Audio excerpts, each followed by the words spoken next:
With us all the way down the Atlantic Way, the wild Atlantic Way. Brian, how are you, sir? I'm absolutely brilliant. An amazing trip down. Fantastic. Come here, did you stop in Galway, Sligo, or I stopped where in for Sligo, the then I mussels? stopped in Limerick, and I picked the mussels in Mulroy Bay in Donegal. I wouldn't leave Donegal without produce, come on. How could you? Yeah. How could you? There's no sneaking off to Dingle. Dingle and trying to get my mussels. What's wrong with that? We've bigger mussels in Donegal. Look at us. Oh, yeah, anyway. Yeah. That's a discussion for another day, Brian. Well, we'll see.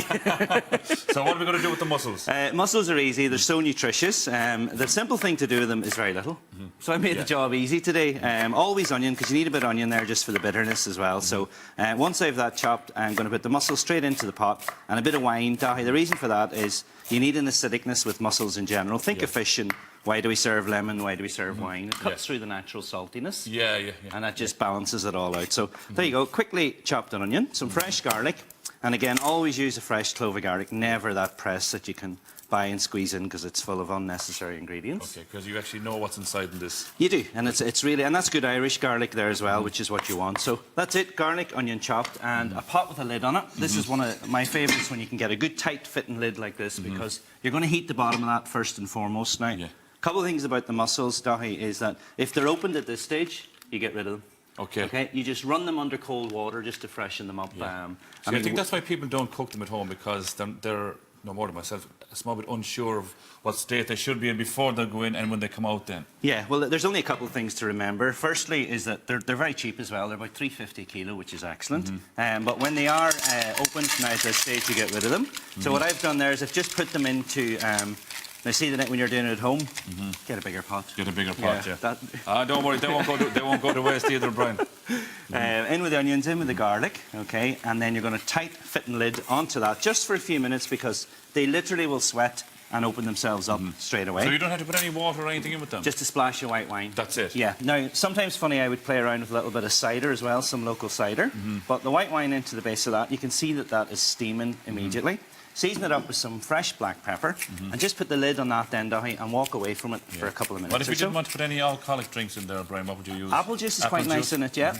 And even in their own mussel juice itself, just let the sort of water come out of them. They'll be excellent. So tight fitting lid. The alcohol will burn out of it anyway. Well, it will. It'll reduce down and it'll give you a sort of nice sauce. And always remember with mussel, you don't have to eat the sauce because the idea is just get them up, scoop them up and straight into the mouth. And straight into the mouth. And are they in season now, Brian? Yes, they're in season. Are they in season all year round? No, from usually about October right through to March. They get smaller this time of year as well, which is quite interesting. But you see a lot of the supermarkets at the minute, Dahi, in the butcher counters selling mussels. You know, Board B are doing a great job promoting them as well because if we can get people eating mussels, you know, from a very young age, we're going to win. Yeah. Well, speaking of eating mussels from a very young age, this has gone viral. This is a young girl called Lena. She's up around your part of the country. She's up in Mulroy Bay where they produce fantastic mussels that we use in the hotel.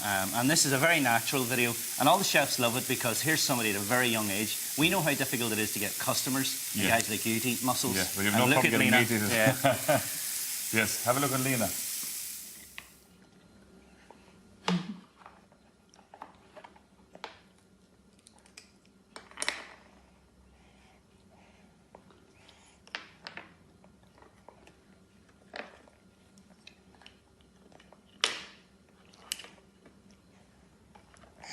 Nice. Awesome. And your mussels nice? Isn't that brilliant, Brian? How cute Isn't is it that, brilliant? you know? Oh, my God. But she's there doing it the proper way, you know, But scooping it up and... Well, she obviously got that from Mum and Dad anyway, because Mum and Dad eat them at home and pass them on to the children. Yeah. Listen, you must have grown up with loads of mussels around you as well. Do you know if we had a load of salmon? Yes. Salmon and mackerel. They would have been the two biggest type of fish we had. Yeah, and it's a hard sell to convince people, you know, that it's a really good, nutritious, full of omegas type of dish is fish in general. Well, people talk about taking all these different supplements and so on and so forth. The reason why they're taking the supplements is that we're not getting it in our food. Yeah, you think of Lena there. I mean, the supplements that we talk about are the omega oils. Omega-3s, I mean, for a girl at that age, for her level of concentration and brain development, that's as natural as you get. You know, the supplements have got to come from a natural source. It's in here. It's in there. This is it, and it's full of goodness. But this is a great sharing pot as well, Dahi. Now, what I'm doing here is doing some smoked bacon. So you'll notice I nipped in a little bit of butter there because there's a natural smoky flavour coming through that. I'm going to season it with some black pepper. And then we're going to add chopped parsley and a small amount of cream to the mussels. And what we're wanting is these mussels just to open up, and that'll happen within about 4 or 5 minutes or so. And this is in real time, Brian. Yeah, yeah. And mussels should always really be cooked in about 7 or 8 minutes. Overcook them? You can, because what'll happen is the little mussel inside will tighten up, and Lena won't like them at that point if they tighten up. They won't be nice anymore. Yeah, I mean, talk about a greatest ambassador for eating at a young age like that. So you don't want that too crispy. Now, what you can do there as well, Daithí, is just take a couple of streaked rashers, put them under the grill, cook them, and then chop them and add them in there afterwards. And I've toasted some bread because this is a sharing type of a dish going into the weekend now. So have a look at these. You'll start getting busy up in Donegal soon now, Brian. We do, which is great because this industry gets that horrible January over where it's all the chefs, everyone goes off on holidays. That's usually the kind of thing. They usually close up. So we've got January done, we've got part of February, and we're still a young new business. So I mean, for us up in Donegal, you've got to give you a reason to come up there. I've given you a couple, but you haven't made it yet. I was saying to Noel, who was on with us there a few weeks ago as well. I said I'm going to Donegal and I'm going to Harvey's Point and I'm going up to your place as well. Up at the File Hotel. I'm looking forward to that. Yeah, no, because I haven't been up around your place, I'd say, in over 20 years. Yeah, and it's quite interesting because, everything going on up there with Brexit and we're on the border and, but there's the excitement. You've got to rise above that because I'm not in control of that. But I am in control of that customer comes through the door and how we give them a good Donegal welcome and hospitality. And you've a new thing coming up as well now. Is it go to Moville, is it? Yeah, we're just going to do a sort of go visit Moville because, we're not on a way through to anywhere. So when you get to that part of Inishowen, you've got Malin Head and it's on the back. But it's beautiful there, Brian. Ah, yeah. Oh, my God. It is. Like we saw that with the golf last year in Ballyliffin. Yes. It's typical. It's like Kerry, only it's on the other side of the country. Ah, come on. It's very similar, and the people are very similar as well. Well, I think we would be slightly more hospitable, would we? Here, no. No, too beautiful. There I was giving you a good old plug. Listen, I'm very fond of Dingle and Kerry. Yeah. Two beautiful parts of the country. And, there's that Donegal to Dingle. I think that's the best stretch of food, produce and scenery possibly this country has to offer. But can you imagine, like, even 20 years ago, there was no real talk of that? No, but I think there was nothing outside of football and maybe the Irish language tying kind of Dingle and North Donegal together. But I think that's one of the benefits of social media and cameras because it's visually let the rest of Ireland first and foremost, and internationally it's let us all see that there is a beautiful scenery and beautiful spot there.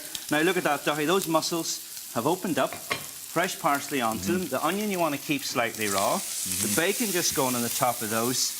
Okay, spread that out, and in the actual pot that they were cooked in is the pot that I would serve them in. So what's the reason for the bread? The reason for the bread is very, very simple. When you get to the bottom and you have that most beautiful liquor or juice on the bottom of that, that's where we get stuck in. So just like what Lena did, best way to eat mussels, open up, remove the shell like that, and straight down the hatch. Down the hatch is right. How good are they? Oh. Donegal mussels. Brian, they're lovely. Good. They are absolutely lovely. I'm going to tear into that pot now in a small while. Brian, thank you, sir. Pleasure. And the best of luck with the upcoming season as well in Donegal. I hope you have loads and loads of visitors. It's definitely the place to go. Thank you very much. Loads of good people, places, and a bit of crack up there as well. Oh, you'll always have crack. That's guaranteed. RT.ie/food for the recipe. Now, coming up after the break, Billy Keane is back with all the news that is fit to print, and I hope he's brought the Kerry man with him. There's the Tier There's one for you, the Tier Tribune. We'll see you after the break.